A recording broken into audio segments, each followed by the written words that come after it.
The following is a production of DallasCowboys.com and the Dallas Cowboys Football Club. How about them Cowboys? Yeah! Go Cowboys! This is Cowboys StoryLine with Nick Eatman. What's up, everyone? Welcome to Cowboys StoryLine. It is Thursday, January the 4th. Getting ready for the Cowboys taking on the Commanders in Landover, Maryland, Washington, D.C. People always say, where are you going? Are you going to D.C.? Like, sometimes we have gone to D.C. I remember I've stayed, our hotel stayed, right there by the White House, walking around a little bit there, and we've seen some of the monuments and all that, but I'm not even sure where we're staying this year, but, it's all over the map from Virginia, Maryland, in the middle of D.C., all that. It's a trip, I'll tell you that. I don't know if it's a great trip, but it's always a trip one way or another. All right, 888-855-2297. That is the number to call. Plenty to talk about. We'll go through some of the storylines of the week here.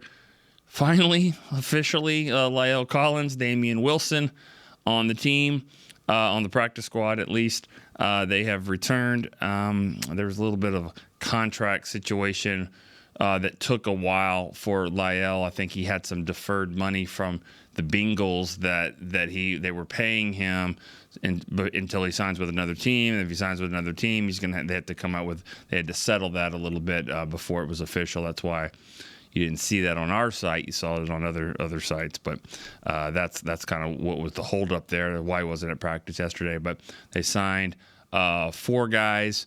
One of them, Racy McMath, it's a real name, wide receiver, and then Shedrick Thompson or something like that. Sorry, I just got the list. He's a running back. They got 4 guys. They released 4 from the practice squad. One of them being Martavis Bryant. So if you had those, thoughts that maybe he was going to come in and be elevated and save the day and be a, red zone threat, no, he's been released. Along with Tyron. Billy Johnson's another. He's a speedy wide receiver that they released as well. A couple other guys, Prevlian and Pankey, a couple of players there. Also, the Pro Bowl came out. We said yesterday, thought maybe 7, 8. They ended up with 7 Pro Bowlers. The 6 were given. The one that was not so sure about was Brian Anger. The punter gets in for the second time. So any snubs? I don't think so. Some of y'all might. Tank, Tyler Smith. I'm sure that they're on the alternate list. Jake Ferguson.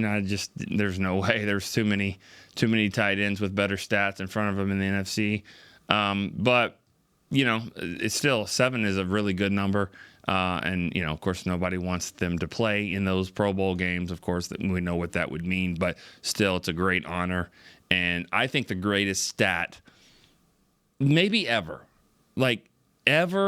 in all of the years of covering the Cowboys, the greatest stat is the fact that Zack Martin now, 9 Pro Bowls, has more Pro Bowls than he has career holding calls. Career.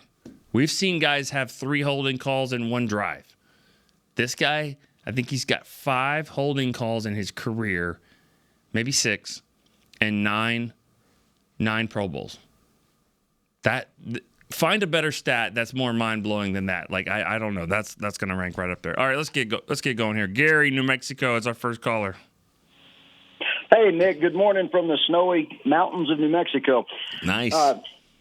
I've been calling in off and on throughout the year, and with the exception of the San Francisco game when I was a little upset, I've tried to maintain an even keel. Let the cake bake. Let's see how it plays out. Well, here we are. I like that. Let the cake bake. Yeah, man, and that cake is starting to smell pretty good right now. What flavor? Because we've got it. What flavor? Yeah, I don't know what flavor. I don't know, man. Peppermint. My daughter makes a great peppermint cake. Blueberry? You've never tried it. Blueberry? Yeah, that'd be good. Since the Cowboys are blue, I don't know. All right. Yeah, as long as it's got a star on top. But here's the deal, man. Everybody's griped and complained and fired the coach and get rid of Dak Prescott. But if you would have told us at the beginning of the year you're going to be playing for the number 2 seed on the last Sunday of the season. Would you have taken that? Mm-hmm. Yes. Absolutely, man. So that's all I wanted to say. And then I got a question for you, but just relax and enjoy the ride. This team has a chance to do something very special. And your comment about Zack Martin, I really want them to get to a Super Bowl for some of the guys like that, because Zack Martin is now up there with guys like Bob Lilly and Mel Renfro. I mean, all-time Cowboy greats as far as Pro Bowl selections.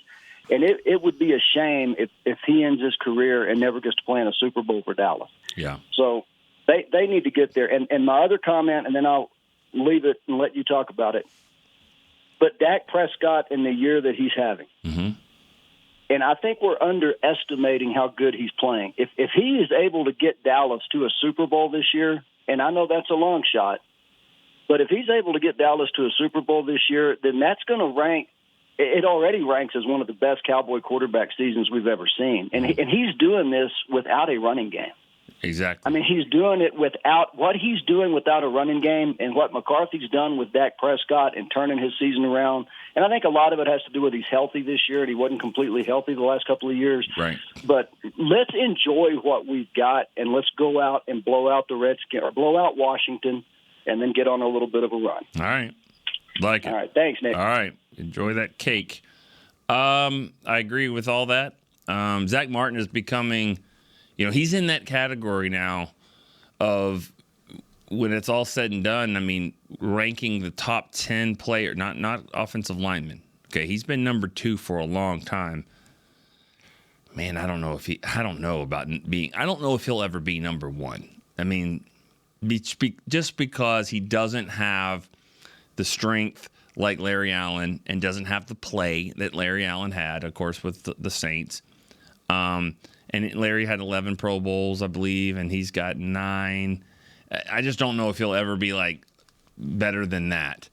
But it doesn't matter. I think he's a top 10 player in franchise history, regardless of position. That's where it's going to be, I think, for Zack Martin. Man, I'm glad they didn't draft Johnny Manziel. Wow. I mean, could you imagine? And honestly, it wasn't just Johnny Manziel. They had 3 or 4 defensive players that they wanted to take on top of that. And one of them was Aaron Donald, which is, he's good. And then, of course, there's some others. I know the guy from the Steelers, which Ryan Shazier, the guy that got injured. He was one of them that went right in front. And then they said, all right, it's either going to be Johnny or Zack Martin. And they went, of course, with Zach. Good pick. And for Dak, I looked at this the other day. Why not Dak for comeback player of the year? When looking at comeback player of the year, and see some of the people that were there. I mean, does it always have to be just an injury? Can it just be coming back from not having a good season, not playing well, whatever? And why not? I mean, this has been an unbelievable comeback year. So I kind of was looking at it and I was like, well, who are the guys up there? Thinking I had a case. And then I was like, well, who's going to win it? And I was talking to some people and I'm like, who? I mean, who's had a better comeback year? And he's like, DeMar Hamlin. I'm like, okay, well, that's it. All right, he wins for sure, 100%. All right, let's go. Irene in Virginia. Hey, Nick. Morning, everybody. How are you? How's the weather up there? What's the weather look like Sunday? That's what I was going to say. I'm going to start with the Mickey Spagnola weather update for you. In this case, we'll take it. We need it. I know. It's trending very well. So precipitation is basically completely out the window. All the snow lovers are crying. But anyway, and I love snow, but not on Sunday. Yeah. The temperature's trending up. So instead of 43 as the high, it's 47. That's nice. Okay. The one thing we can't get to go down yet is the wind. It's between 5 and 12 miles per hour most of the game, but there are gusts that can get up to 25. So I'm hoping that trends with the rest of them, and because I want to see a Brandon Cooks over the top or something like that, and not have it blow away from the sideline or something, Yeah. And the other thing to think about, this is actually 3/4 of this game will be a night game. The sunset's going to be at 5:05. So the first quarter will be in daylight, low daylight, and then boom, night game. I had a question for you. I wanted to know not so much best memory and worst memory of the Commanders, but FedEx Field itself. What is the best and worst part, if there even is a best part of it? Because I always hear about, these different stadiums and, the concessions, or not concessions, but what they feed you and all that. I'm just interested in hearing that part of it. Okay. And then I keep meaning to say, I think you had a Wyoming call. I'm pretty sure you did. Really? No? I don't remember that. I've gone through all my sheets and stuff. Okay. I don't think so. I really don't think so. And you know what else I've been kind of looking into? Oregon. Oh, I don't think you've had that. No. So, they just kind of chill over there. I tell you this, though. If I could just pick one state that I've never visited, Oregon. I'm fascinated by that. It just seems like it would be an awesome place to go. I've never been. I'd like to go. I'd like to visit Oregon for some reason. I don't know. I gotta figure that out. Been there. Okay, Chris. Cool. God. I have not been there, but I think touring the Nike in Nike up there. I did that would be Portland. Cool. Yeah, in Portland. Portland's out here a pretty cool place. So, all right, Irene, you got anything else? No, the only thing. Well, I think their linebacker sucks, so I'm hoping it's a big Nick Ferguson game. But they might come with corners. Who knows? And then, since there's a few of us listeners that are actually coming to the game, I would love to try and connect. So I'm going to put I'll respond to the DC StoryLine on Twitter with my handle, and if anyone wants to meet up and do a little photo op for the StoryLine vest, cool. That'd be cool. Yeah, I'm not even sure. I'm not sure exactly where we're staying. You probably know. I don't know. Not that I would broadcast it here, but yeah, I mean, it'll be cool. If that happens, obviously let me know, and that'd be kind of cool to connect with anybody that's going to the game, or at least in the area. So, all right. Thanks, care. Irene. Have a good one. Thanks for calling. Up there, it's a nice little weather report. We used to laugh at Mickey all the time, and Mickey used start off the show with weather reports and stuff like that, and it's like nobody cares, Out of that. Well, you could talk to Mickey, but I haven't heard that one. Haven't heard that drop. But all right, Curtis in Oklahoma. It's been a while since I heard from Curtis in Oklahoma. How you doing? Yes, sir. Doing good. I haven't missed any shows though, man. I've been watching on YouTube. Appreciate that. I said that the other day. I was like, we need more YouTube views. YouTube. I said that, and it was like, I've got a little bit more. I think it's a little more difficult for your show because you try to listen to the show when you're trying to call in. Yeah, for sure. But we're just growing this thing, having a lot of fun doing it. So, and I remember you were one of the first ones that called way back. So, how you doing? Yes, sir. Excellent, man. I'm doing good. I'm completely shocked that we're able to get these home playoff games. Obviously, with our record, it just means I think it means everything to our team, and to be able to possibly avoid the 49ers until possibly the NFC Championship game just shows. I'm just so glad that they are rewarded for their hard work. Yeah. Everybody has ups and downs, and thankfully right now the Eagles are down. So I just wanted to commend our defense. I know that starting out the year, they were on an absolute tear, and they've been kind of roached a couple times. But this last game against Detroit, I have Gibbs on my fantasy team, and he has just been tearing teams up. And to be able to hold him the way that they did, and not only just hold him, but Dan Campbell talked about it in one of his post-game conferences, to get negative run plays. Micah Parsons and DeMarcus Lawrence a couple times were able to stop their run game in the backfield.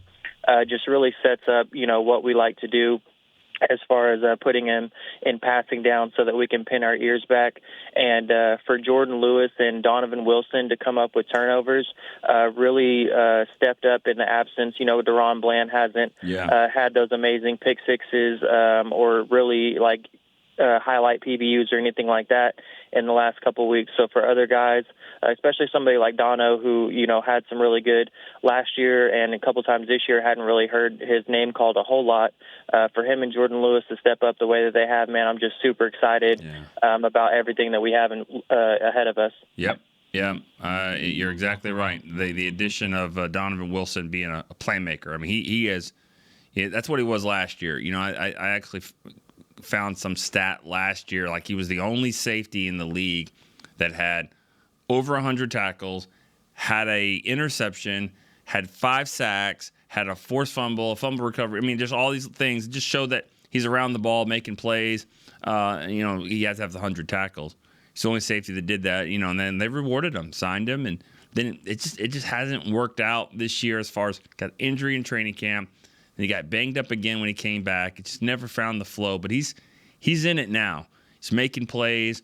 And that interception was amazing. I mean, it was a great, great play. I mean, that interception, because just showed a guy that understands exactly how to just be an athlete. I mean, he picked off that pass, diving and then torquing his body to make sure that it's, not, the ball doesn't hit the ground, and he keeps that up. And it was just a really, really good play.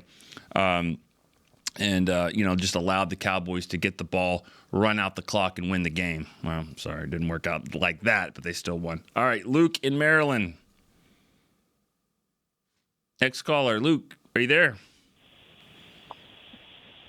Hey, Luke. Hey, how you doing, Nick? Good, how are you? First-time caller. First-time caller, all right. First-time caller, let's go. All right. Okay, I've got a couple of things. I don't know how much time I have. Not a ton, but just okay. Yeah, you got it. You're good. I'm gonna give you an option. You pick one. In honor of playing the Washington team this weekend, do you want the Daniel Snyder story, or do you want how I became a Cowboy fan? Take the first one. The Daniel Snyder story. So I was working in a restaurant before Daniel Snyder bought the team. And the restaurant is right across from his business that he owns before he bought the team. And he usually will come over, have something to eat and then go back to work. And then finally we found out that he just bought the team. And we're like, oh, my God, that's great. And he came in a couple of times after that. I got a couple of tickets to some preseason games and stuff like that.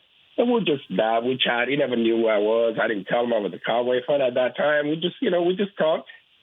And one day he came in, and my boss was there. And I'm like, hey, boss, meet Daniel Snyder, Redskins owner, blah, blah, blah. And my boss turned around and goes, but why are you talking to Luke? He's a Cowboy fan. And you should see the look on Mr. Snyder's face, like, what? He goes, I've been doubting you all this time. You've got tickets from me, and you never tell me this? He goes, well, man, you just lost a friend, man. That's it. I can't deal with you no more. And he just walked out of the restaurant.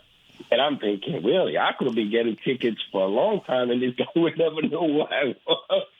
So, but that was my encounter with him. I mean, at that point, he was a cool guy. Yeah. I didn't really get to know him much after he owned the team, but, it was cool just to meet him at that point, so. But, yeah, I've always loved your show, when I used to watch, listen to you and make you go at it, and, those are good old days. I became a fan in 94. It was just right at the time. That's way back, man. Me and Vicky going at it, we're talking like 20-something years. Yes, 1994 was the first time I ever, logged on to Cowboys and just, and the funny story is, I became a Cowboy fan because I live in the Washington area. My uncle was supposed to pick me up my first day in this country. He never showed up because he was watching the Cowboys and the Redskins game. I finally get a cab to get to his house. He opened the door. He goes, oh, my God, I can't believe I forgot this. I'm like, yeah, he's supposed to pick me up. And his wife, a day later, his wife said, if you really want to piss him off, become a Cowboy fan. And he will never let it down. And I have never switched since then. I've been a diehard Cowboy fan since 94. So I got my 2 stories in, actually. Yeah, you did. All right. Well, hey, your first time call, you can do that. Appreciate the call, Luke. Good stuff. That's one thing I've always been amazed about is where the fans come from. Big states, obviously, California, Miami. Florida. But just in that area, Florida, California, Texas, of course. But Virginia, Maryland, that area, just so many Cowboy fans up there. And I think a lot of it has to do with just like, growing up and you're like, my dad was a huge Redskins fan, or my family, and I just hated them, so I picked the Cowboys. I mean, I think that's where a lot of it comes from, but there's just so many Cowboy fans, and you're going to hear them Sunday in the game. So I said Miami because the next caller is Anthony in Miami. I don't think Miami is a state, but could be. Anthony in Miami. Yes, Nick, the quick. What's up, my friend? Happy New Year. Man, how you doing? I'm doing, look, Jimmy. Come on, man. Hey, is this Miami, Florida? Miami, Florida, the state, yeah. Okay, just wondering. I mean, where Dalvin is from, T.Y. Hilton, yeah. All right. I lived 8 years of my life in a town, Miami, Oklahoma. A little different than Miami, Florida. But just had to check, make sure this is Miami, Florida. Okay, cool. You crazy, man. Yeah, you got Miami of Ohio, so that's true. What it is. That's true. Big Ben. I think I'm just gonna hit off what you just said. I'll talk about Jimmy in a minute. Miami, because of the '90s and the Miami faction, with a lot of players didn't get drafted by the Dolphins that play for UM, but Dallas got a lot of Miami and UM. So Miami players, Fort Lauderdale, Michael Irvin, all that, and UM players to help build that dynasty. Sure. So I think you picked up a lot right there. So people say that a lot, like a lot of Miami players, but like how many really? Like, it felt like they were bringing a lot of guys from the U, but think about it. Like, how many did Jimmy got a lot of coaches, but how many did Jimmy really bring from the U? Not Michael Irvin, because he was drafted by Tom Landry. But I'm just saying, like, I think, five. And yeah. And were they drafted, or were they kind of just brought in? Yeah. My friend Godfrey Miles, rest in peace, the linebacker. Godfrey Miles, Darren Smith was the linebacker. Russell Maryland. Russell Maryland. Yeah, okay. Russell Maryland. Yeah. Kevin Williams. Okay, Darren Smith and Kevin Williams in that one draft. Russell Maryland, you're right. They brought in he brought in some guys too that had been in the league that he had coached, like Daniel Stubbs, who who has a sandwich named after him here. Alonzo Highsmith. He kind of thought Alonzo Highsmith would have a little something left. He had too many injuries. He did. I mean, later on, Ryan McNeil.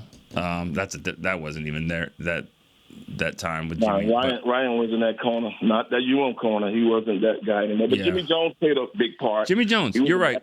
Okay, played a big part. So that's A lot of good role players. Role players, good solid players. I mean, you got to have those guys. I mean, those guys help you win a championship. Russell Maryland's a great example of that. He was the number 1 overall pick. But there was some politics going on that year. He wasn't the number 1 overall best player. But I think, that was back in the day when you had to sign guys maybe before the draft, and they said, "Hey, we'll sign you. We'll sign you to a deal if you take this contract." And they made him the number 1 pick, and he was a good player, made a Pro Bowl, good player.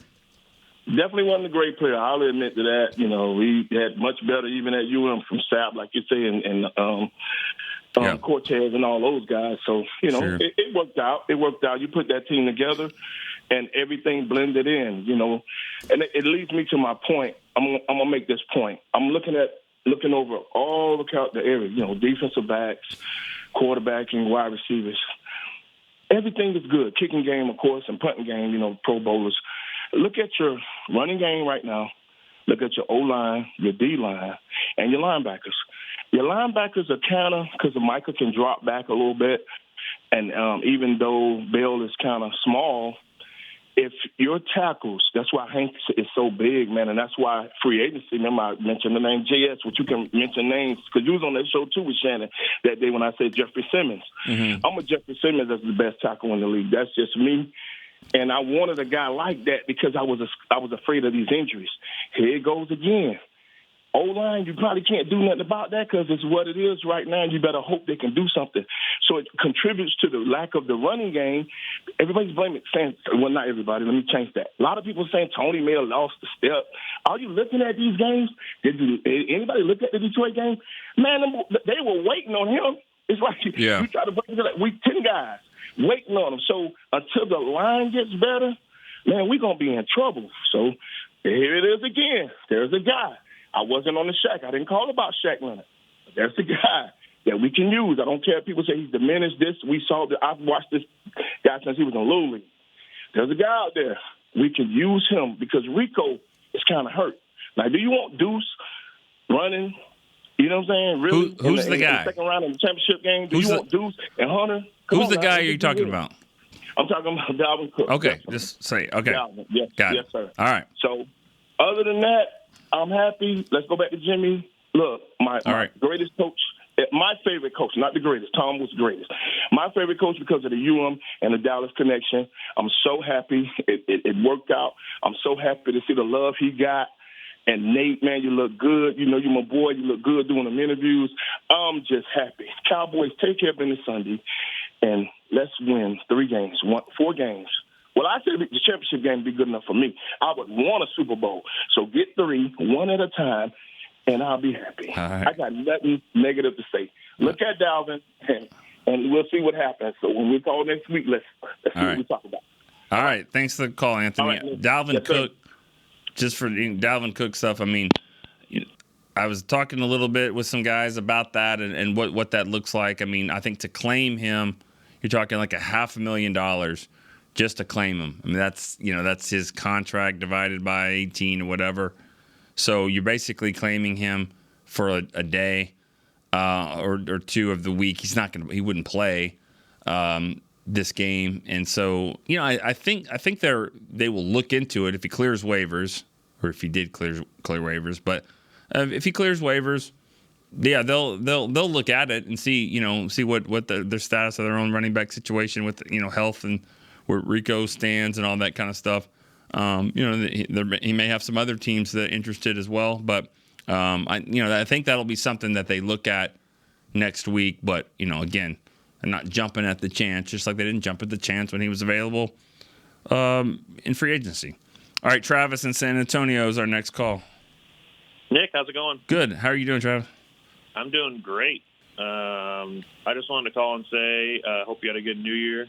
You too. You and Chris, you guys are awesome. Thanks.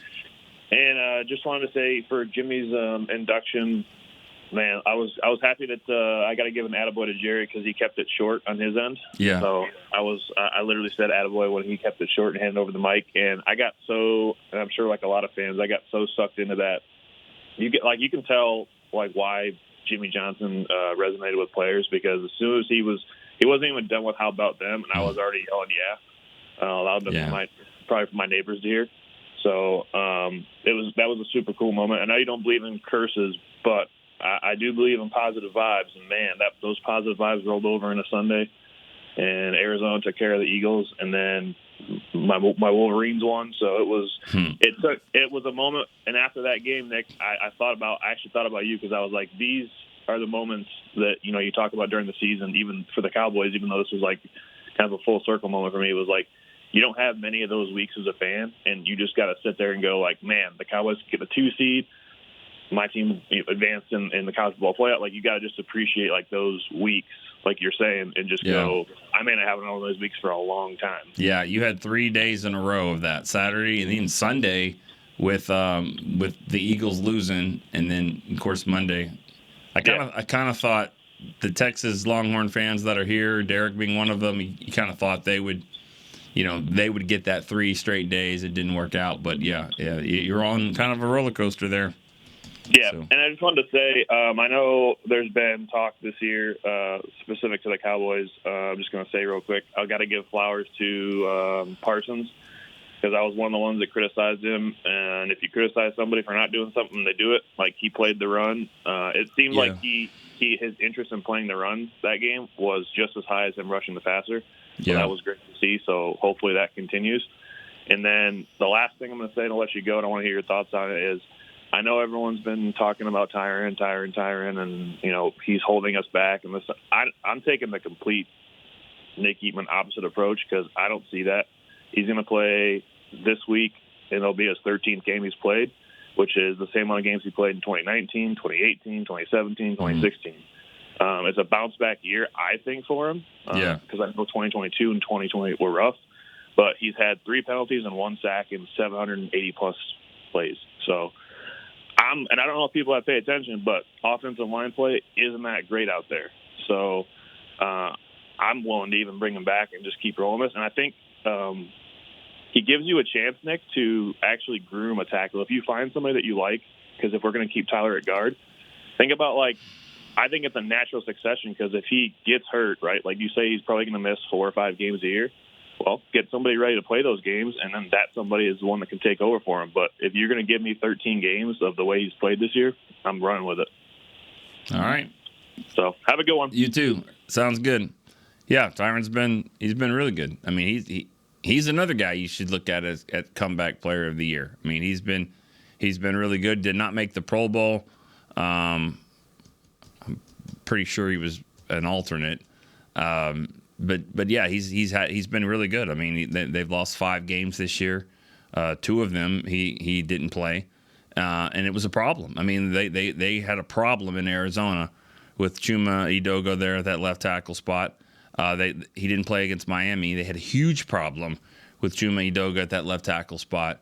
And some of that's on the Cowboys. I mean, the fact that they haven't had an adequate left tackle replacement option for Tyron Smith, it's really on them, because it's not like the writing wasn't on the wall. Like, hey, he's going to miss some games, and I'll say it for 100th time. I just think Chuma looks more like a guard. I think he plays better as a guard, and he wasn't playing well at training camp. Let's be honest about that. We looked at it at training camp.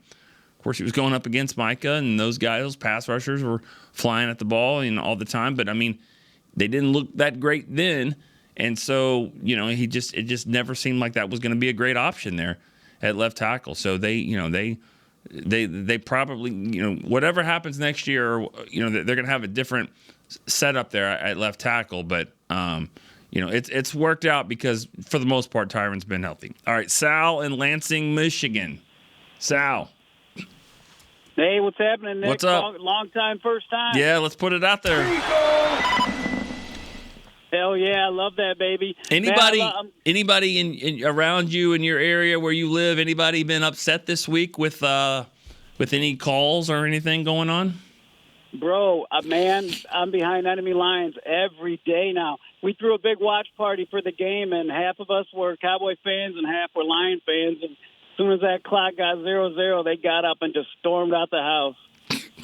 Sorry. It was a good one. But did they report eligible? Did they report that they were leaving, or did they just leave? Because they just left. No, you can't do that. You have to report. You have to say, "Hey, we are leaving." You can't just leave like that. You have to actually report to the head official of the house. I know, right? So, you may not remember me, but I got my picture taken with you, and I had a conversation with you on the fence line in Oxnard, not this last year, but 2 years ago. Maybe. It was fun, man.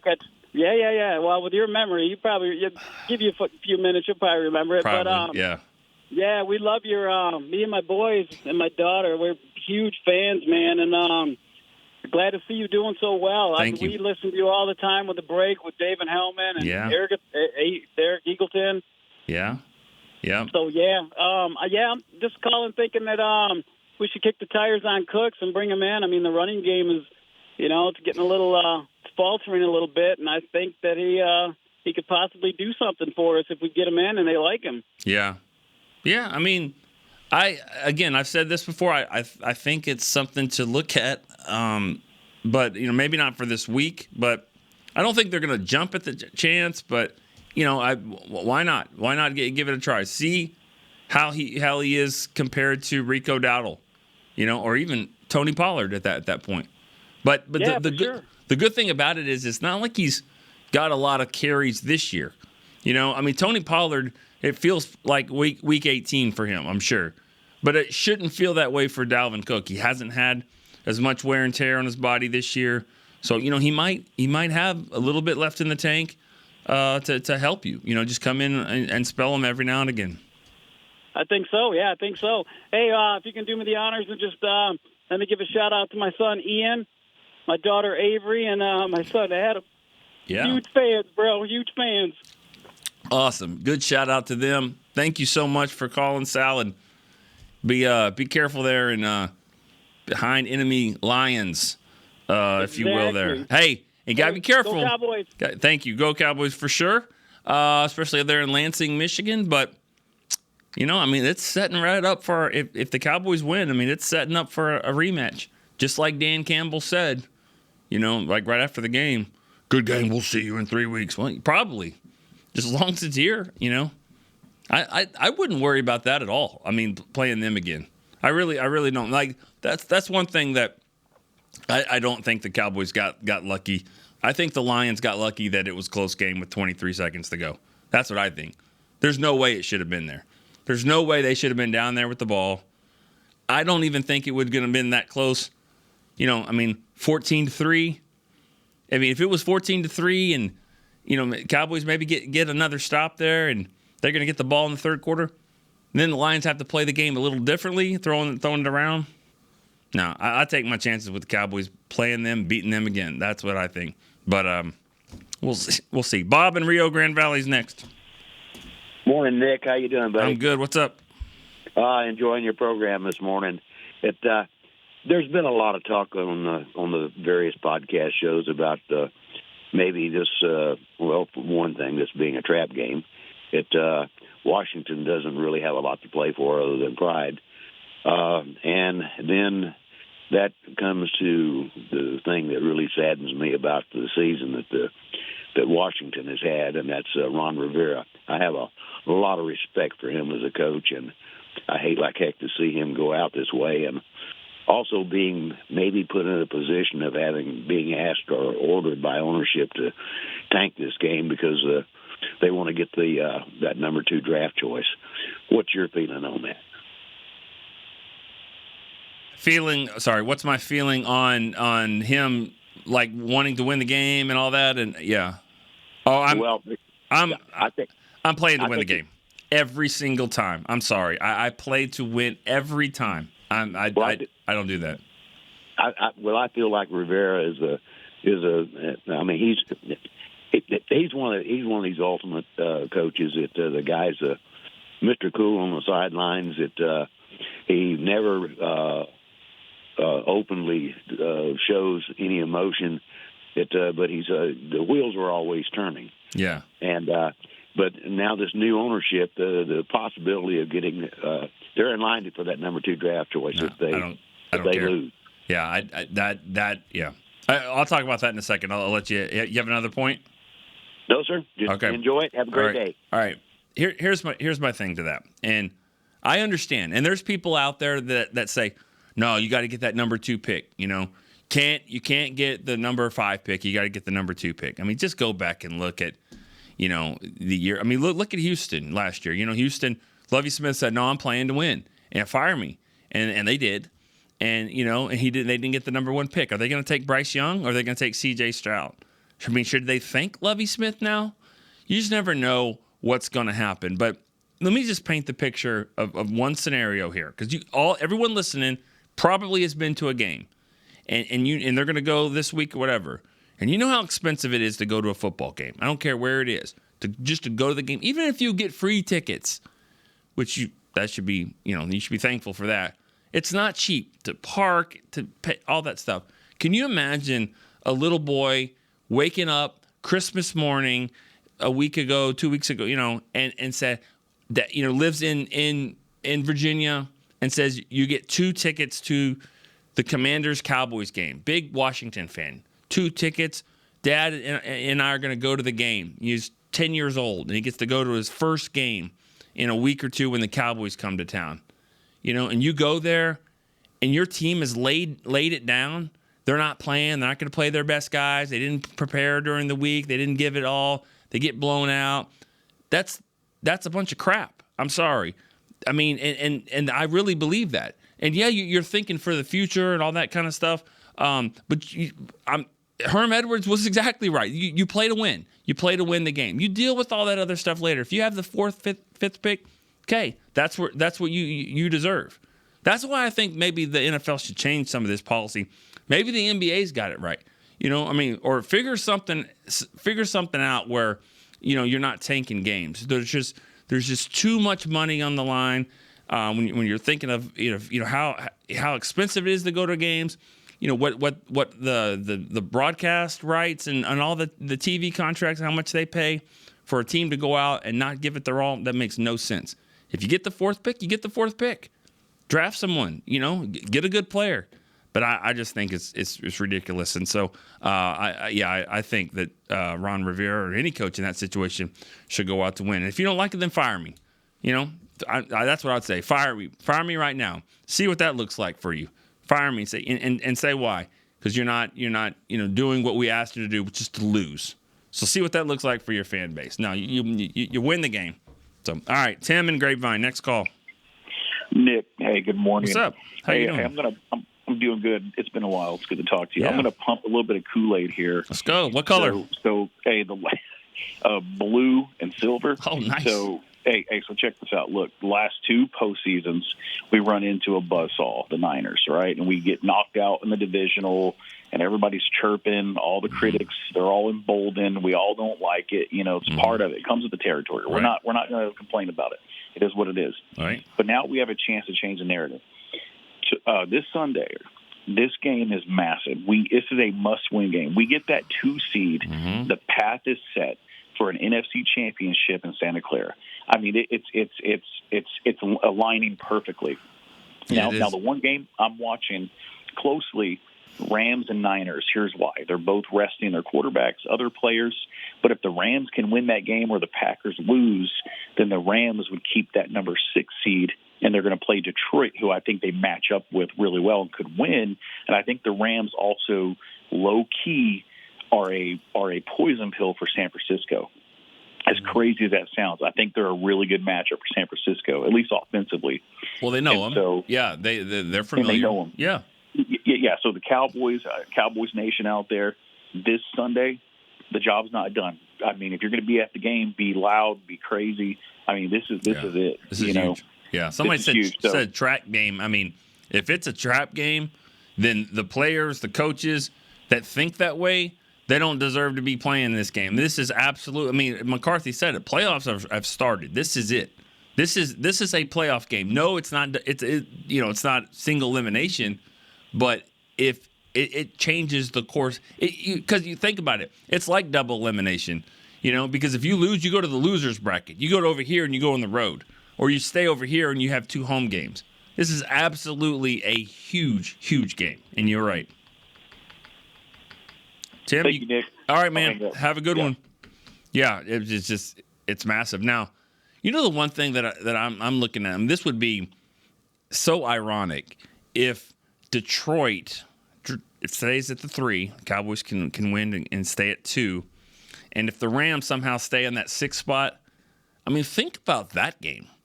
Rams, Detroit, 6 versus 3. Think about the quarterbacks. Matthew Stafford, going back to Detroit, number 1 overall pick from Detroit for years, all-time leading passer in Lions history and all that, playing with the Rams, won a Super Bowl with the Rams, goes back, plays in the playoff game against Detroit. Jared Goff, number 1 pick from the Rams. I mean, when they made that trade, I don't think anyone thought, in a few years they're going to match up in the playoffs. For Lions versus Rams, that's a pretty good storyline right there if that happens. Which would mean if that happens, that means probably Green Bay's the 7. And there's some other teams, I guess, that could be the 7 maybe. Or it might just be Packers and Rams, the only option. So it'll probably be the Packers coming in here. And then, of course, you want some storylines. I mean, how about that? Packers and Cowboys, of course, again. All right, Rob in Vegas. What's up? Hey, Nick. Hey, Rob. I actually may have to be the voice of reason for one thing. Yeah, let's do that. Bring that. I'm listening to fans and penciling us in NFC Championship. I just want to beat Washington. To me, that's where the playoffs start. And honestly, I hope they tank and I hope they play the water boy. I don't care.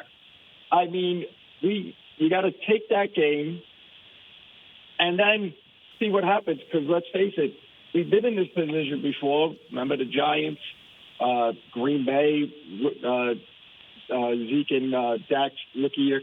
No. In the playoffs, anything can happen, but we have to win Sunday. It's laid out first. We're talking about running the ball. We cannot run the ball conventionally. That's got to stop. I don't care who's in the backfield. We just don't do it. I think we would be better if we do more speed sweeps with CD, Turpin. I think if we need to incorporate that more. We're not going to just smash it up in the middle. We haven't done that for a couple of years, and I don't see it starting now. Got to jump on Washington early and make them start thinking about vacation plans. Yeah, the weather's going to be good, and even if it is cold, listen, it's going to feel a lot colder to them, knowing that this is their last game. They got nothing to play for. Right. And I want to ask you a question. So, hypothetical. Let's say you could upgrade one position on the Cowboys for the playoffs, just one. What position would you upgrade? Upgrade one. What would you pick? Middle linebacker. Middle linebacker? Yeah. If I could grab a guy like a Fred Warner, let's say from the 49ers. Somebody like that. Oh, we're just going to grab Pro Bowlers? If we're grabbing Pro Bowlers, I might take Aaron Donald. I'm just saying, if you could upgrade one position, if I said to you right now, in the playoffs, you get to pick one guy from another team. Oh. And you could put him on your team. You could upgrade that position. To me, it's middle linebacker because Damone Clark is awful. He just gives you nothing. You know, I talked about Donovan Wilson being in the witness protection. Well, he's out. He's out now. He's playing like he did last year. But Damone Clark, every time I see him, he's 7 yards off the ball. I think Damone Clark is a better player when Hankins is out there. I mean, I think that is just that's all linebackers. They're better when you have a better defensive tackle up front, and so that's kind of what I'm hanging my hat on. But if I could just pick any player, any position, I'm taking a pass rusher. I'm taking the Pittsburgh pass rusher. I'm taking somebody. Now, if I got two guys, it doesn't matter who's playing linebacker. I could be playing free safety. Like, the quarterback's not – they're going to throw it. I mean, like – so, what about if they decide to run it? Cool. Like I'll put everyone up there. I mean, like, you can't keep running it. I look at who we're going to – I look at the future, and, okay, let's say we beat Washington. If Green Bay comes in, they got a big back, young quarterback. I assume they're going to want to play a little smash mouth. Detroit, same thing. Obviously, 49ers, same thing. So, and even the Rams now are running the ball. I mean, that would be a different game if you play the Rams with Williams. Yeah, Pro Bowler. Somebody, a middle linebacker that could actually make some plays would be the way I'd go. Okay. All right, Rob. Appreciate it. Thanks for the call. Let's get one more caller in. James in New Jersey. James. Hello. What's up? Yes, sir. How you doing? Hey, this is Nick. How you doing, Nick? I'm good. Wonderful. I was calling to talk about the offensive line, the running back, and, of course, Mr. Parsons. Be honest. Is he about the same size as the center in Philadelphia? Because I'm thinking it's amazing how much different they play, and everybody's talking about he's much small, but I think he's about the same size. Mark Stepnoski was smaller than all of them. Exactly. He was. It's technique. I mean, it's not just size. It's a technique. I mean, Frederick. I mean, I don't know if Frederick was that much different than Biotish, but it's about leverage and and all that. It's not like they don't see that when they drafted him. Frederick, Wisconsin center, drafted first round. Biotish, Wisconsin center, drafted fourth round. I mean, like they can see who's got the techniques and all that kind of stuff. But Kelsey's on a different level. I mean, Kelsey's he's amazing. He really is. Okay. I was just wondering. Yeah. But the running game, obviously, it helps with the running game if he can tighten this thing up. But I see that Pollard, his vision is not that great, I don't think, as far as the running back's concerned. It could be better, But my main reason for calling was Parsons. I think that there's not a center in the league that could stop him if he's on top of his nose and he gets running quickly. There's not a center that can stop him. You know what I mean? Yeah. And, seriously. So I think, honestly, they should do he should spend 50% of his time right at that spot on top of that center, because the center's got to worry about him, the quarterback's got to worry about him, and the running back's got to worry about him. You know what I mean? Whereas you put him in that line, they're obviously not going to give him that call, that holding call, even though people do it like 7-8 times a game. So you got to move. Don't let him sit there and get held all day long. You know, I think you should put more time, 50% in the middle and 25% on either side, depending on, where he thinks he's not going to get held, the call. You know what I mean? Yep. Well, the thing about that is it's a lot easier for a guard to help the center. Chip a little bit here. So it's not one-on-one. Mm-hmm. Well, at that time, that means, the tackles are going to have to, do some work. You know what I mean? Somebody's being singled up in the middle when you got 3 guys on top of him in the middle. So it should make it easy for everybody else on the line to do their work, I think the key with Mike is just to move him everywhere. I mean, you're right. Yes, there is some one-on-ones, but just move him around where they just don't know where he's going to be. And that's where I think the biggest thing is. So there's times it'll be one-on-one with the center, but I think if he was just there all the time, I think teams could figure that out. They could run at him more, double team him. A guard and a center on Micah Parsons is not what you want at all, if you're trying to run. So you just have to, it's a cat and mouse game, and you have to just pick your spots. The last thing you need to do is leave him on a spot where he's not getting held all day long, and they're not going to call it and just leave him there. You know what I mean? That's the last thing you need to do, but I agree totally. Yeah. Yes, sir. All right. Thanks for the call, James. You, have a good day. Appreciate that. All right, you too. All right. Good show. Thank you to Chris Beam for running the board and doing all what he does back there. And thanks for all the callers as well. Got 11 calls today all over the place. Texas with most states, but we were all over the map today. Good stuff. All right, we'll be back tomorrow. We'll talk. We'll maybe make some predictions here on Cowboys Commanders and see what it takes for them to get this win and get the number 2 seed in the NFC East title. All right, for Chris, I'm Nick Eatman. We'll see you tomorrow. Cowboy Storyline. This has been a production of DallasCowboys.com and the Dallas Cowboys Football Club. How about this, Cowboys? Yeah!